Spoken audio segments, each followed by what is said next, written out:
같이 읽습니다. 이때에 예수께서 갈릴리로부터 요단강에 이르러 요한에게 세례를 받으려 하시니 요한이 말려 이르되 내가 당신에게서 세례를 받아야 할 터인데 당신이 내게로 오시나이까. 예수께서 대답하여 이르시되 이제 허락하라. 우리가 이와 같이 하여 모든 의를 이루는 것이 합당하니라 하시니 이에 요한이 허락하는지라. 예수께서 세례를 받으시고 곧 물 위에서 올라오실새 하늘이 열리고 하나님의 성령이 비둘기같이 내려 자기 위에 임하심을 보시더니 하늘로부터 소리가 있어 말씀하시되 이는 내 사랑하는 아들이요 내 기뻐하는 자라 하시니라. 아멘.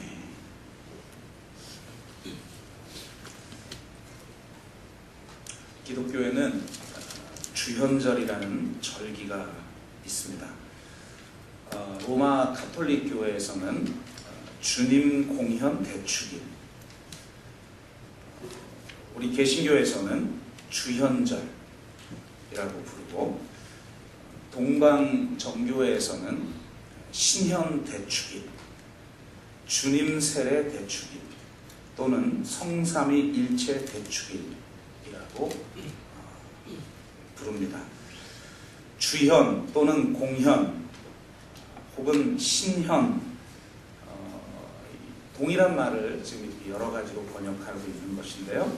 이 말은 예수님의 신성이 최초로 공식적으로 나타난 것을 뜻합니다.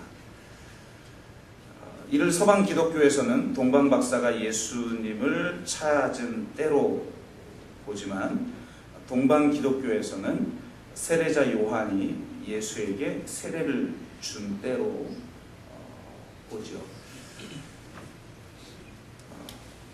날짜는 전통적으로 1월 6일 이지만 나라에 따라서는 그 1월 6일이 있는 주일까지로 봅니다. 그러니까 우리식으로 말을 하면 이 2주 전이 바로 주현절이죠. 동방 기독교에서는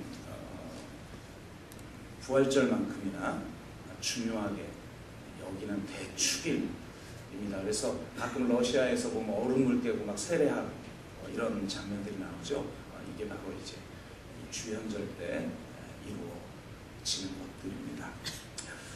그러니까 이 정도로 중요하게 여기는 절기가 주현절이기 때문에 이 주현절을 보여주고 있는 오늘 본문은 우리에게 매우 중요한 그런 메시지를 주고 있습니다. 주님께서 우리에게 주고 있는 메시지를 통해서 다시 한번 우리에게 주신 축복이 무엇이고 우리의 삶의 방향이 무엇이어야 하며 또 주님의 온전하신 뜻대로 그렇게 살아가는 것이 어떤 것인가를 다시 한번 되새겨보는 귀한 시간이 되기를 바랍니다. 이 본문이 주어질 때마다 가장 중요한 그런 질문을 하게 되는데, 도대체 왜 예수님이 세례를 받는가? 세례 요한조차도 내가 예수님에게 세례를 받아야 되는데 어떻게 내가 예수님에게 세례를 베풉니까? 이건 있을 수가 없는 일입니다. 이렇게 말할 정도잖아요. 그런데 왜 예수님은 도대체 세례를 받으려고 하는 것일까? 그 이유를 예수님이 명확하게 이야기를 하고 계시죠. 의를 이루기 위함이라. 무슨 말입니까? 바로 하나님의 의, 이것을 이루기 위함이다. 이렇게 얘기를 합니다. 사실 이 의라고 하는 말이 마태복음에서는 굉장히 중요하게 다루어집니다. 하나님의 의라고 하는 이 의가 디카이오슈네라고 하는 것인데요. 우리가 자주 반복하는 거죠. 미슈파트와 체덱, 구약으로 말하자면 신약에서는 디카이오슈네 이렇게 얘기를 하는 것인데요. 이게 신약에 92번 나오는데 바울 서신에서만 한 60번 정도 나온다고 합니다. 그런데 공교롭게도 다른 복음서에서는 한두 번 나올까 말까 한데 이 마태복음에서만 7번 사용하고 있다는 겁니다. 그만큼 마태는 이 의라고 하는 걸 중요하게 여기고 있다는 것이죠. 이 하나님의 의는 뭔가? 이것을 지금 이 세례를 통해서 예수님이 보여주고 있다는 것입니다. 하나님의 의는 결국 무엇인가? 하나님의 의는 무엇에 의해서 드러나고 있는가? 그것은 바로 예수님이 세례받는 사건을 보여주고 있는 거죠. 이것은 궁극적으로 예수 그리스도께서 십자가에서 죽으시고 부활하심을 통해서 이루시는 하나님의 의를 먼저 보여주고 있는 사건이라고 할 수가 있습니다.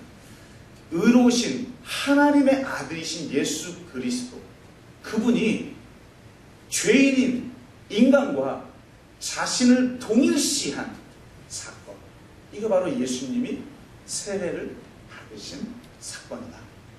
이렇게 대부분의 신학자들이 해석을 합니다. 예수 그리스도께서 인간과 자신을 동일시함으로 말미암아 우리의 죄가 그분에게 전가되어지고 그분이 우리의 죄를 짊어지시게 되어지신 것이고, 우리는 바로 그분의 의가 정말 인간의 힘으로나 인간의 자격으로 도저히 이룰 수 없는 그 하나님의 의가 우리에게 주어진다는 것입니다. 바로 이것을 이루시려고 하나님은 예수 그리스도께서는 죄인의 위치에 서셔서 세례를 받으시는 거랍니다. 이 사건을 통해서 바로 성육신의 의미가 분명하게 밝혀지는 것이죠. 사실 하나님의 아들이 인간의 위치까지 낮아진다? 참 어떻게 보면 정말 죄가 하나도 없으신 분이 죄인과 자신을 동일시한다? 이것만큼 거부하고 싶은 게 없는 것이죠. 예전에 존 화이트 박사라고 하는 분이 쓴 책을 읽는데, 그분이 병원에 약속이 있어서 들어가려다가 그 입구가 하나밖에 없는 병원이어서 다른 환자들하고 같이 줄을 서서 들어가게 됐대요. 그런데 공교롭게도 줄을 서 있는 사람들이 다 성병 환자예요. 자기가 그 줄에 서서 병원에 들어가니까 자기도 이 성병 환자처럼 남들이 누가 보면 그렇게 보일 것 아닙니까? 그게 너무너무 수치스럽더라는 거예요. 내가 왜 이 줄에 서서 들어가야지? 그런 생각을 하다가 문득, 나는 어차피 내가 죄인인 사람인데 이렇게 병자들과 함께 걸어가는 것만 해도 수치스럽게 여겨진다면, 죄가 하나도 없으신 그분이 죄인의 자리에 서셔서 이 땅에 오시고 십자가에 죽으신다는 것은 얼마나 수치스러운 일이십니까? 그런데 그분은 바로 그것을 위해서 이 땅에 오셨고, 오늘 바로 그것을 위해서 죄인의 자리에 서서 세례를 받으신다는, 빌립보서에 보면 예수님이 이 땅에 오신 사건을 이렇게 표현하고 있죠. 하나님과 같은 본질을 가지고 계시는데 하나님과 동등됨을 취할 것으로 여기지 아니하시고 종의 형체를 입고 죽기까지 순종하셨다. 그러니까 이 성육신 사건은 그분의 존재, 그분의 본질이 사랑이기 때문에 자기를 완전히 비워낸 사건인 동시에 죽기까지 순종한 사건이다. 그러니까 지금 이 세례를 받는 사건도 바로 동일선상에서 그분이 우리를 구원하시기 위해 죽기까지 순종하시는 사건인 것이다. 이렇게 말하고 있는 것이죠. 그리고 바로 이 죽기까지 순종하는, 자기를 완전하게 비워내시고 자기를 부인하시고 우리를 위해서 죄인의 자리까지 서시면서까지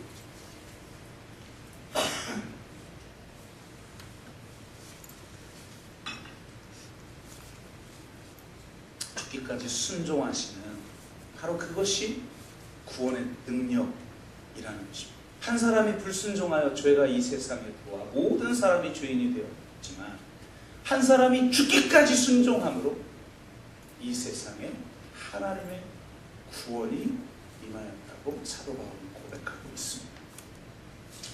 여러분, 예수 그리스도께서 우리를 의인 되게 하시려고 이렇게 하셨다라는 것을 믿으십니까? 이것이 주님이 우리들에게 주신 은혜인 것이고 이 은혜 속에서 나타나는 주님의 그 순종이야말로 구원의 능력이다 라는 것입니다. 그래서 우리가 이 세상 가운데 구원의 통로로서 사명을 감당하려면 우리 또한 철저하게 복종하는 삶을 살아야 하는 것입니다.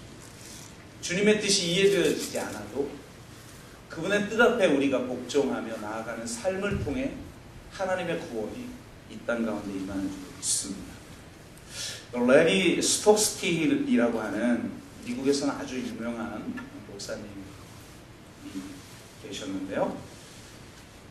그분이 이 불신자들을 위해서, 이 비신자들을 위해서 어떤 집회를 열면서 유명한 강사 목사님을 한번 모셨대요. 그런데 얼마나 강력하게 성령이 임하든지 설교를 하기도 전에 이 비신자들에게 회심의 역사가 일어나는 그런 모습을 보면서 강력한 하나님의 임재를 그도 경험하게 됩니다. 집회가 다 끝나고 나서 이분이 그 강사 목사님에게 어떻게 이런 역사가 가능합니까?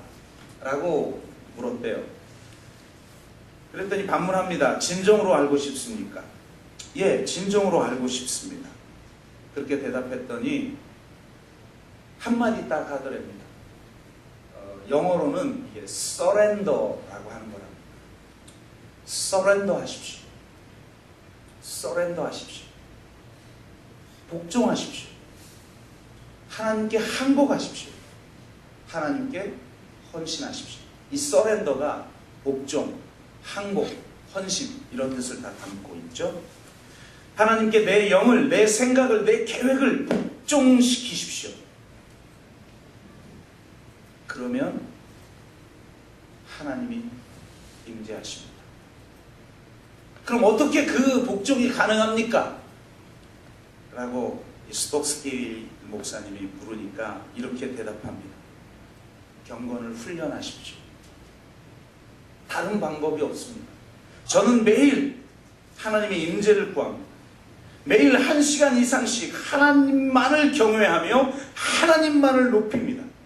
이렇게 해서 하나님의 임재 속으로 들어가면 하나님은 말씀하시기 시작합니다. 그러면 그때 헌신할 수 있습니다. 이렇게 대답했다. 여러분, 경건의 훈련 외에는 우리가 복종할 수 있는 방법이 없는 줄로 믿습니다. 그리고 우리가 정말 하나님 한 분만을 높이고 하나님만을 경외할 때 그분이 우리에게 음성을 들려주시고 그분의 소리가 우리에게 들릴 때 우리가 진정으로 헌신할 수 있는 줄로 믿습니다. 이 세례 사건이 왜 중요하냐면 예수 그리스도께서 자신을 우리와 동일시 하신 사건이라는 말씀을 드렸잖아요. 그러니까 그분이 우리 안에 들어오시는 사건이죠. 그래서 이 사건을 동방 기독교는 너무나도 중요하게 여긴 최대의 절기로 지키고 있는 것입니다. 그런데 여러분 보세요.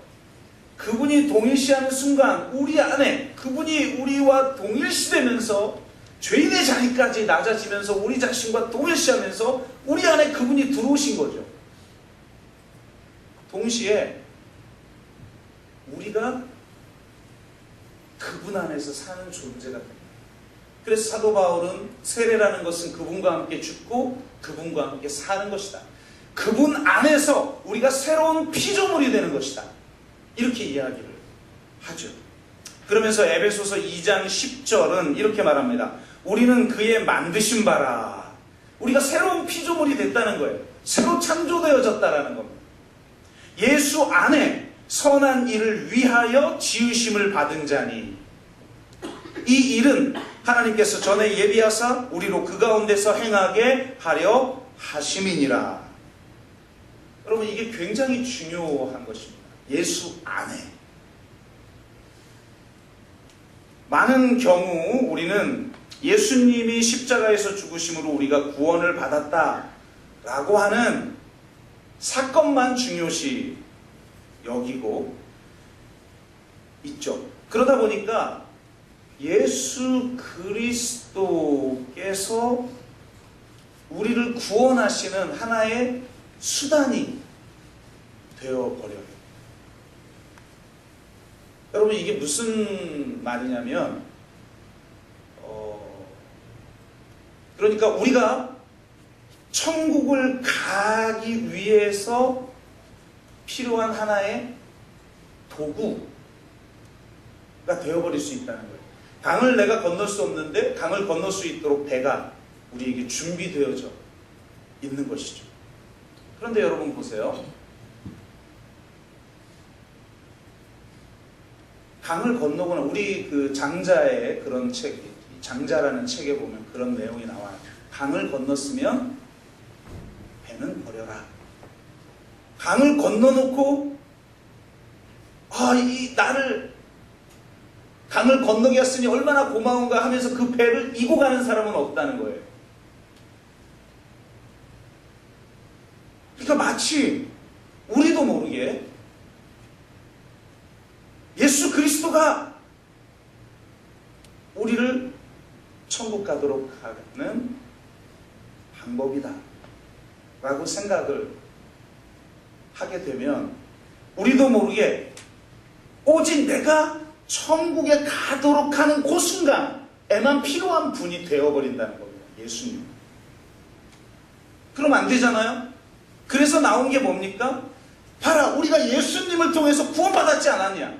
그러므로 우리가 감사함으로 아직 구원받지 못한 사람에게 이 예수를 전해야 한다 라고 하는 그런 사명, 그 사명이 중요해지기 시작한다는 겁니다. 그러니까 기독교의 윤리는 결국 핵심적인 건 영혼 구원에 있게 되는 것이죠. 그래서 옛날 그 부흥사 분들이 그렇게 이야기를 많이 하셨어요. 저도 들었던 기억이 나요. 너 세상에 살 때 뭐 하다 왔냐 물으시면 콩나물 팔다가 왔습니다 라고 말할 거냐. 그러니까 그때 당시에는 왜 집에마다 콩나물 시루 갖다 놓고 이렇게 물 붓고 뭐 그랬나 봐요. 저희 집도 우리 장모님이 그걸 많이 하셔서 우리 아이들이 그걸 많이 해보고 진짜 콩나물이 물이 다 빠져나가는 것 같은데도 콩나물이 자라는 거 보면 되게 놀랐고 그걸로 콩나물 국 끓여 먹고 비벼도 먹고 막 그렇게 했는데요. 이런 게 사람들에게 인식이 되기 쉬웠나 봐요, 옛날에는.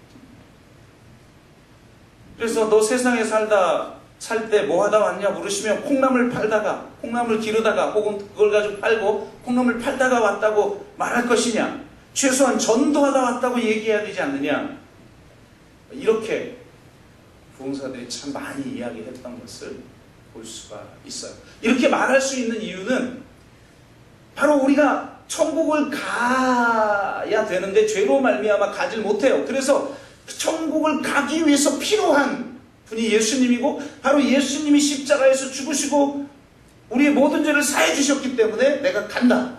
그 순간이 중요한 거.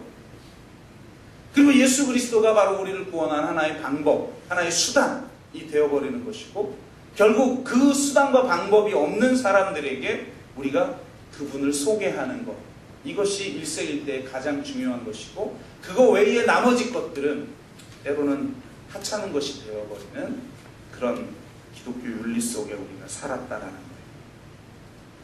그런데 사도 바울은 그렇게 말하지 않았다는 거예요. 사도 바울은 자신의 서신서에서 계속 반복한다는 거예요. 예수 안에 당신은 새로운 피조물, 예수 안에 당신은 선한 일을 위하여 지음받았다. 당신은 예수 안에서 신의 성품에 참여하도록 부름받았다. 이 말은 무슨 말이냐면 바로 예수의 성품에 참여하는 자, 이 땅 가운데 하나님의 나라가 이루어지도록 하기 위한 선한 일을 하도록 새로운 신분이 된 자로 우리가 부름을 받았다는 거예요. 그래서 내가 새로운 피조물이 되고 새로운 신분이 되어 사는 모든 일들이 하나님의 나라를 이루는 일들이 되도록 하도록 부름을 받았다는 거예요. 단지 전도하는 것 이외에는 아무 의미가 없는, 혹은 예수님은 그저 내가 천국을 가는 티켓을 얻기 위한 하나의 방법, 수단이 아니라 내가 예수 안에 살도록 하기 위해서 이 땅에 오신 분, 예수님이 세례를 받은 이유는 그 안에서 내가 죽고 내가 그리스도와 함께 살아서 내가 예수 안에 새로운 피조물로 선한 일을 하도록 그렇게 지음받은 존재. 그래서 내 삶의 모든 순간 내가 하고 있는 모든 일들이 내 전 존재를 걸고 그리스도를 높이고 그리스도를 드러내며 그분의 성품대로 장성한 분량에까지 자라도록 하는 그 모든 삶이 구원의 목적이라는. 그래서 어떤 분은 콩나물 파는 걸 하찮게 여기지 마라. 콩나물 파는 일이나 예수 안에 있으면 전도하는 일이나 똑같이 하나님의 나라를 위해서 그 일을 한다면, 하나님의 영광을 위해서 그 일을 한다면 영광스러운 일이다 라고 말을 하고 있다는 겁니다. 결국은 예수 그리스도께서 이렇게 세례를 받으시면서 우리와 자신을 동일시 하신 목적은 결국 우리가 예수 안에서 예수 그리스도의 삶을 살도록, 정말 작은 예수가 되어 그분의 성품에 참여하여 그분의 장성한 분량에까지 이르도록 끊임없이 자라가며 하나님의 나라와 하나님의 의를 온전하게 이루며 살아가는 모든 삶, 내 전 삶을 통해 매 순간마다 내 전 존재를 걸고 살아야 하는 모든 삶이 바로 구원의 목적인 줄로 믿습니다. 이것이 바로 세례를 주신 하나님의 목적인 것이죠. 그래서 예수님이 세례를 받고 요단강에서 이렇게 올라오는데 하늘이 열리고 성령이 비둘기같이 임하며 하나님의 음성이 들립니다. 여기 보면 성부, 성자, 성령이 다 나타나죠. 그래서 이 사건이 너무너무 중요한 거예요. 동방기독교에서는 이 삼위일체를 너무너무 강조하거든요.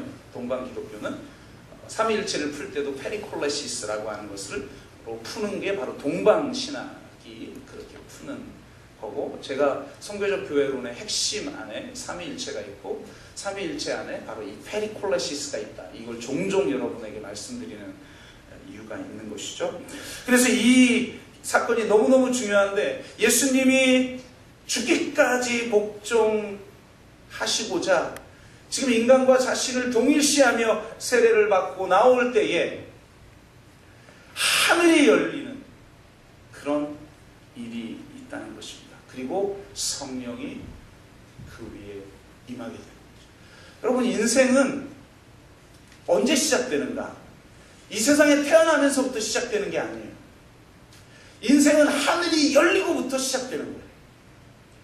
하늘이 열리고 성령이 우리 가운데 임할 때 진정한 삶이 시작되는 것이고, 그것이 바로 진정한 인생의 나이테가 새겨지게 되는 것입니다. 여러분, 하늘이 열리는 경험을 하셨습니까? 복음이 여러분 안에 들어오고 그 복음이 믿어지는 역사가 있는 것은 바로 성령이 여러분 가운데 있기 때문인 줄로 믿습니다. 성령이 우리 가운데 계시는 이 사건을 통해서 우리는 비로소 진정한 삶을 사는 것이고 진정한 인생을 살기 시작하는 거예요. 성령이 임했다라는 것의 의미가 무엇인가? 많은 사람들은 무슨 방언하고 무슨 기적을 경험하고 죽은 자가 살아나고 이런 것을 성령이 임한 것의 의미로 생각하는 경우가 참 많이 있어요. 한국교회가 그랬죠. 성령을 받는다라는 게 무슨 의미인지도 모르고 정말 기도원 가가지고 죽도록 기도하고, 그래서 방언 받고, 저도 진짜 처음 방언 받을 때 얼마나 힘들었는지 몰라요. 너무 이상하고 막. 근데 그 이천성 목사가 따라 하라는 대로 그냥 했더니 방언이 나와가지고 그냥 방언했는데, 그렇게는 100% 다 방언시키겠더라고. 보니까 할렐루야 할렐루야 할렐루야 할렐루야 이걸 빨리 하라고. 그래서 진짜 했더니 방언이 나오더라고요. 그 유명한 한국 교회 전체를 강타한 랄랄라 방언이라. 저도 빨리 하니까 혀가 꼬여요. 할렐루야 할렐루야 할렐루야 할렐루야 할렐루야 할렐루야 할렐루야. 그러니까 이게 방언 받으게 돼버려요. 근데 도대체 내가 왜 이걸 받아야 되냔 말이에요. 도대체 바로 내가 방언을 받았다는 게 성령의 내주하심의 증거니까 그걸 받는다는 거예요. 그럼 내가 왜 성령이 내 안에 내주해야 되는지, 도대체 왜 그런지도 모르고 가서 그냥 수련회 가가지고 받으려니까 그렇게 했단 말이죠. 그리고 그 이후에 진짜 제가 방언을 받고 나서도 도대체 성령이 우리 가운데 임한 것의 사건의 의미가 무엇인지도 알지 못하고 그냥 기도했다는 겁니다. 그런데 언제 성령이 임하셨는가? 바로 예수 그리스도께서 공생애를 살기 직전에 하나님의 신성, 예수 그리스도의 그 신성이 직접적으로 나타나며 삼위일체가 동시에 나타난 이 사건, 이 사건 이후에 예수님은 공생애를 사시게 되시는 것이죠. 누가복음에서도 공생애를 시작하시면서 예수님이 회당에서 이사야서를 펼치시며 읽으십니다. 그 이사야서의 시작이 뭐냐? 성령이 내게 임하셨으니 복음을 전하게 하려 하심이라. 성령이 그분에게 임하신 사건을 통해서 우리에게 주어지는 것은 단순히 그냥 내가 진짜 이제 구원받았구나, 혹은 무슨 영적으로 신비하게 종교적으로 내 안에 이제 성령이 내주하여 계시거나, 혹은 내가 성령의 능력을 받았다라는 것의 어떤 확증, 이것보다 더 큰 의미가 있다라는 거예요. 그게 무엇이냐? 성령이 임했다라고 하는 것은 이제는 더 이상 내 개인을 위해서 살아가는 삶이 아니라, 사적인 그런 어떤 삶을 사는 것이 아니라 이제는 하나님의 나라를 위해서 공적인 삶을 살도록 부름받았다는 거예요. 그래서 예수님의 삶을 공생애라고 하는 거예요. 성령이 그분에게 임하시고 나서 그분은 이제 더 이상 개인의 삶은 개인의 삶이 아니에요. 오죽하면 그분의 가정이 예수님을 찾으러 왔을 때 누가 도대체 내 누이고 누가 도대체 내 어미냐, 여기 하나님의 뜻대로 부름받은 자들이 내 누이요, 내 어미요, 내 형제니라. 혈연적인 공동체를 넘어서 하나님의 뜻을 행하는 새로운 공동체를 세우기 위한 그분의 삶이 이 공생애를 통해서 시작되었다.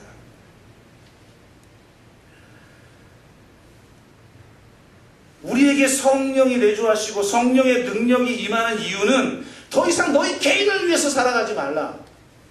예수 안에서 우리가 살아간다라고 하는 것은 내가 살아가는 모든 삶의 순간이, 심지어는 아주 사소한 일상조차도 하나님 나라의 가치를 실현하는 위대한 일이라는 것을 알면서 살아가는 거예요. 하나님의 나라를 위한 공적 삶으로 부르심을 우리가 받았다라는 걸 깨닫는 게 너무너무 중요해요. 여러분, 하나님이 우리를 왜 책임지실까요? 물론 친밀한 언어로 우리가 하나님의 자녀니까, 하나님이 우리 아버지니까 우리의 필요를 채우셔요. 아들까지 아낌없이 내어주신 이가 이 모든 것을 더하여 주시지 않겠느냐. 너희는 먼저 하나님의 나라와 의를 구하라. 그러면 이 모든 것을 더하여 주시리라. 아멘. 이것이 우리가 하나님을 아버지로 둔 놀라운 은혜이죠.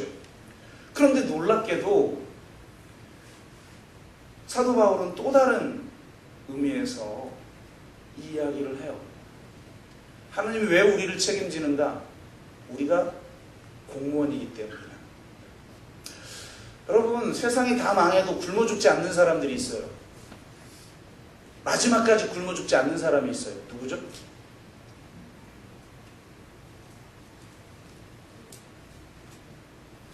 군인이 한번 대답해 보세요. 마지막까지 굶어 죽지 않는 사람. 군인이죠. 전쟁이 일어나서 다 죽어도 마지막까지 먹이는 사람이 있어요. 그 나라를 위한 사람. 너희가 예수의 군사하다. 너희가 하나님의 나라를 위해서 싸울 때 군인이 생존을 걱정하지 않듯이 하나님이 너를 책임지신다. 심지어는 뭐라고 말하느냐? 그냥 공무원이 아니라 하나님의 대사다. 다른 공무원들은 내적으로 나라를 지키는 사람인데, 다른 나라에 파견이 돼서 이 세상 나라에 파견된 하나님 나라의 대사라는 거예요. 우리를 향해서. 아니, 대사가 굶어 죽도록 놔두냔 말이에요. 그러니까 하나님이 우리가 공적 삶을 살 때, 하나님의 나라와 그의 의를 위해 살아갈 때 나머지를 다 책임지신다는, 그분이 우리의 아버지시기 때문이기도 하지만 우리가 그의 나라를 위해서 살아가는 대사로 공무를 담당하는 사람이기 때문에 하나님이 책임져 주신다는 겁니다. 오늘 하늘이 열리면서 하늘에서 들렸던 음성은 성경에 있는 두 개의 구절을 합친 구절인데요. 이는 내 사랑하는 아들이요 내 기뻐하는 자라. 이는 내 사랑하는 자요. 이건 시편 2편 7절에 있는 말씀이죠. 이것은 왕의 노래로 알려져 있습니다. 왕이, 그 왕자가 그 왕이 되면서 즉위할 때 불려지는 노래. 그럼 내 기뻐하는 자라, 이것은 이사야서 42장 1절에 나와 있는 구절인데요. 이건 종의 노래라고 알려져 있죠. 이사야서 40장에서 55장까지 사이에 종의 노래가 매번 나오지 않습니까? 그 첫 번째 노래. 놀랍게 왕의 노래와 이 종의 노래가 합쳐졌어요. 예수 그리스도는, 세례를 받으시는 이 예수 그리스도는 종의 형체를 입고 죽기까지 순종하기 위해서 성육신하신 하나님의 아들이시고, 바로 그 종의 형체를 통해서 이 땅에 하나님의 통치를 가지고 회복하신 진정한 왕이시라는 거예요. 그러니까 만방에 지금 예수 그리스도가 어떤 존재인지를 알리심으로 말미암아 이제 예수 그리스도는 공무집행을 하기 시작하셨다는 겁니다. 성령이 여러분 가운데 임했습니까? 성령이 여러분 가운데 임하면 여러분은 더 이상 사적인 삶을 살도록 부름받은 자가 아니라는 사실을 깨달아야 해요.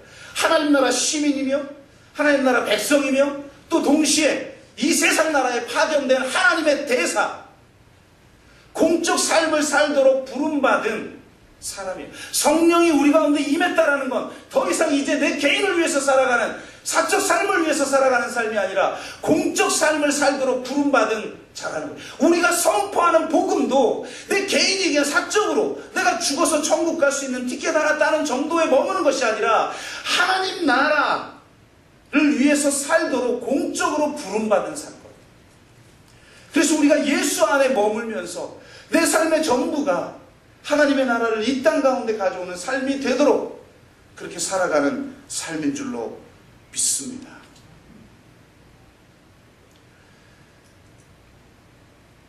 나는 정말 공적 삶을 위해 살아가고 있는가? 여러분이 교사를 하고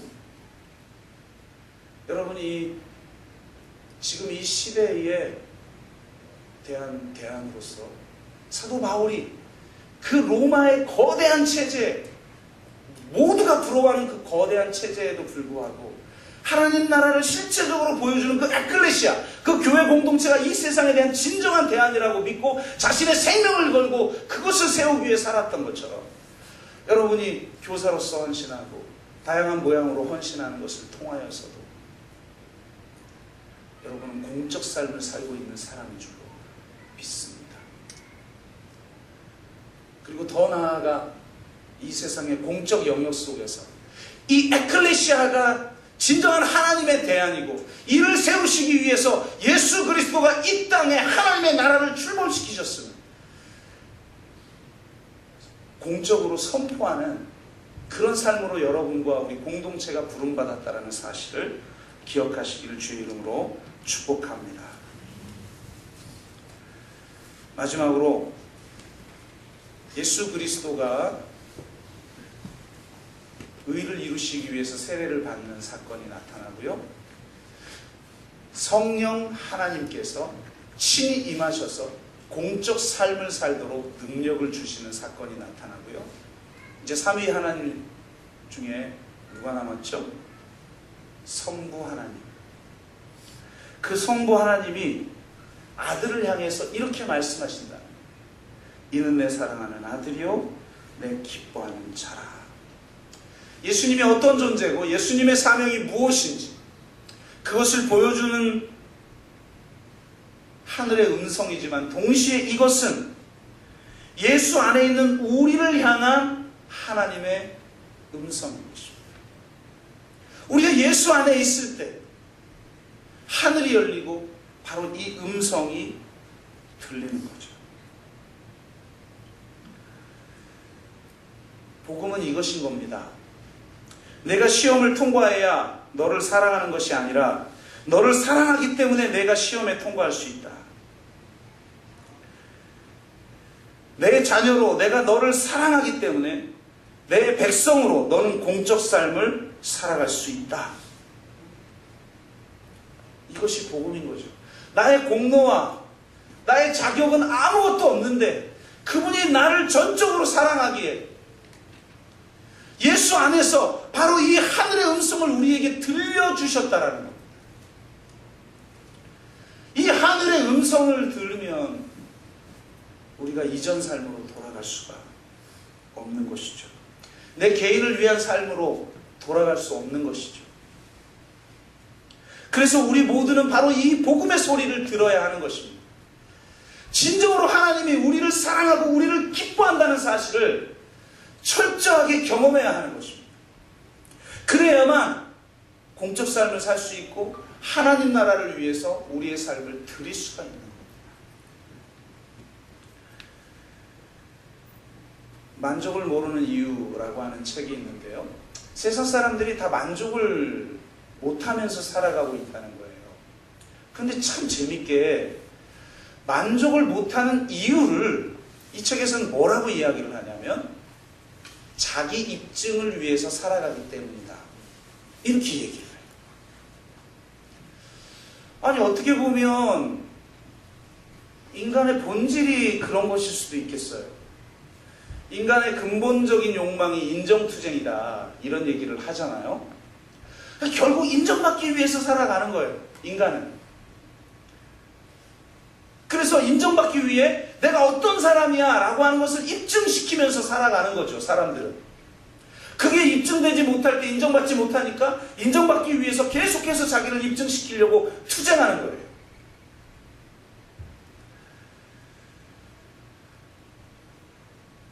그런 사람들에게 다양한 양상이 나타나는데 이렇습니다. 어떤 사람은 자신을 증명시킬 힘이 없다는 것을 깨닫고 모든 것을 쉽사리 포기한다고 그래요. 미리 포기를 해버리는 거죠. 왜? 내가 포기해야 실패가 없으니까. 그래서 내가 실패할 때 내 본 모습, 도저히 상대방에게 나를 입증시킬 수 없는 나의 본 모습이 드러나는 고통을 피하기 위해서 아예 행복도 피하는 거죠. 어떤 사람은, 두 번째, 어떤 사람은 자신을 증명하기 위해 완벽해지려고 노력합니다. 이런 사람들의 특징은 자신도 완벽하지 못하면서도 상대의 결점을 기가 막히게 포착하는 거죠. 왜 그러는가? 사실은 내가 포착하고 있는 상대의 약점은 내 안에 있는 것들이에요. 그런데 내가 상대의 약점을 포착하고 그걸 정죄해야 내 안에 있는 약점들이 드러나지 않기 때문에 날카롭게 포착하여 비판하는 거죠. 세 번째, 어떤 사람은 희생양 컴플렉스를 가지고 있어요. 자신이 얼마나 착한 사람인지를 증명하기 위해 자신을 계속 희생시키죠. 거기에 아주 교묘한 정죄가 숨어 있습니다. 내가 희생양이 되는 한 상대는 계속 가해자가 되는 거예요. 그래서 내가 당신을 위해서 이렇게 희생하는데 왜 당신은 그 모양이야? 라고 정죄하기 위해서 계속 희생하는 거예요. 자신을 희생시키는 방법으로 상대를 통제하는 유형들이 있어요. 이건 상대를 통제한다고 생각을 못하기 때문에 사람들이 굉장히 착각해요. 이전에도 저희 교회 교인 중에 그런 분이 한 분 있으셔서 지금 집사님은 이 방법을 통해서 남편을 통제하고 있는 것이라고 했더니 역시 이해관계가 얽힌 그건 목사님 생각이죠. 그래서 우리 성도님들은 본인이 좋아하는 소리를 듣지 절대 싫은 소리를 안 듣는다. 이걸 제가 깨달았어요. 그래서 제가 다른 분 상담자 소개해 드릴게요. 이렇게 얘기를 했는데 안 받으시더라고요.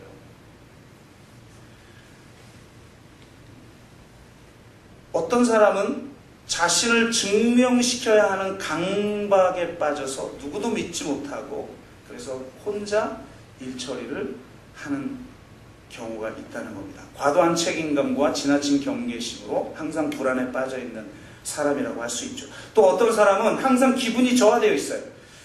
왜 그런지 아십니까? 자신을 증명하려고 하는 행위 자체가 이미 자기가 자기 자신에 대해서 자신은 부족한 자라고 느끼기 때문이라는 거예요. 자신 안에 항상 부족한 게 있어요. 그러니 자신을 증명시키기 위해서, 자신을 입증시키기 위해서 노력하는 거죠. 그런데도 행복하지 않아요. 왜? 근본적으로 자신은 부족한 사람이고 못난 사람이라는 생각을 하고 있기 때문이라. 또 어떤 사람은 모든 일에 금방 흥미를 잃어버려요.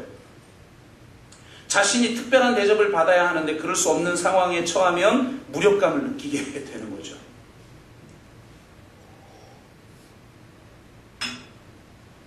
그러나 그것은 특별한 대접을 받을 만큼 자신을 증명시킬 수 없다는 걸 자기도 알기 때문에 사실은 미리 흥미를 잃어버리는 거죠.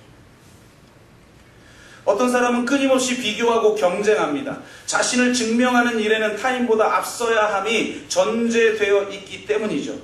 이런 사람은 타인과 비교하면서 나만 비극적인 사람이라고 생각하는 그런 사람이라고 할 수가 있겠어요.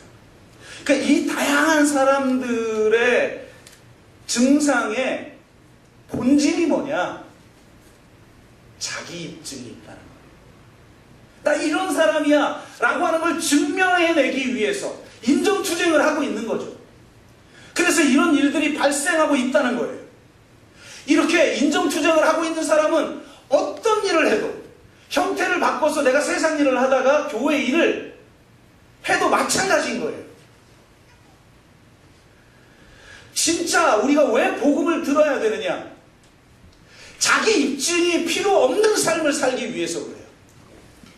누가 자기 입증이 필요 없는가? 하나님의 입증을 경험한 사람만이 자기 입증이 필요 없어요. 하늘에서 내가 무엇을 하든, 내가 어떤 존재든 그거 상관없이 이는 내 사랑하는 자요, 내 기뻐하는 자라. 그 하나님의 입증을 경험할 때 자기 입증이 필요 없다는 겁니다. 저도 참 열등의식이 많은 사람이었어요. 나는 왜 이렇게 못났는가? 나는 왜 이렇게 못생겼는가? 나는 왜 이런 집안에 태어났는가? 부터 시작해서 수많은 열등의식에 사로잡혔던 사람이었는데, 진짜 하늘의 하나님, 제가 그 음성을 듣기 전에는 하나님이 나를 사랑한다는 건 알긴 알았어요. 그러니까 신학교를 갔죠. 근데 나를 기뻐한다고는 생각하지 못했어요. 하나님이 나를 사랑한다, 사랑한다 수많은 이야기를 들었죠. 그래서 우리도 알아요, 하나님이 나를 사랑한다는 걸. 그런데 하나님이 내 존재 자체만으로 기뻐한다, 그 기쁨을 이기지 못하여 하신다라는 사실, 그 사실을 경험했을 때, 그 하나님을 만났을 때 다시는 목마르지 않는 생수의 강이 제 심령 가운데 터지는 것을 경험했죠. 더 이상 자기 입증이 필요하지 않은 삶, 하나님의 나라와 그의 의를 위해서 살아가기 위한 삶이 시작된 거예요. 저와 여러분 가운데 하나님이 그런 삶을 선물로 주시기를 원하시는 줄로 믿습니다. 하늘의 음성을 들으십시오.